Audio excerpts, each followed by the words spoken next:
കാണുന്നവരും അന്ത്യാഭിവാദ്യം അർപ്പിക്കുന്നതിനും ഉള്ള സജ്ജീകരണം ഒരുക്കിയിട്ടുണ്ട്. അത്തരത്തിലാണ് ക്രമീകരിച്ചിട്ടുള്ളത്. KSRTCയുടെ ഒരു വലിയ വാഹനമാണ്. ആ വാഹനത്തിൽ ഗ്ലാസിലൂടെ നിങ്ങൾക്ക് BSനെ കാണാൻ കഴിയും.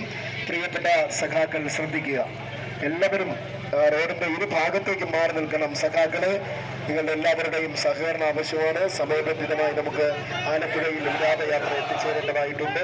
സഖാക്കളെ, എല്ലാവരും റോഡിന്റെ ഇരു ഭാഗത്തേക്ക് മാറി നിന്ന് സഹകരിക്കുമല്ലോ. സഖാക്കളെ, എല്ലാവരും റോഡിന്റെ ഇരു ഭാഗത്തേക്ക് മാറി നിൽക്കുക.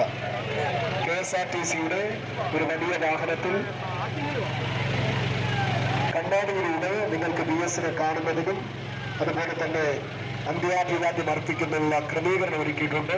ആ KSRTC ബസ്സിൽ നിങ്ങൾക്ക് എവിടെ നിന്നാലും സഖാവ് BSനെ കാണാനും അന്ത്യാഭിവാദ്യം അർപ്പിക്കാനും കഴിയും. സഖാക്കൾ ശ്രദ്ധിക്കുക.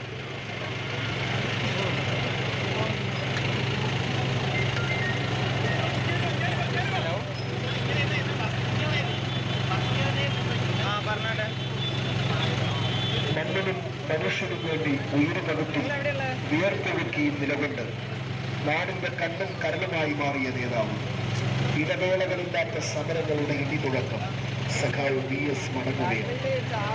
തലസ്ഥാന നഗരിയിൽ നിന്നും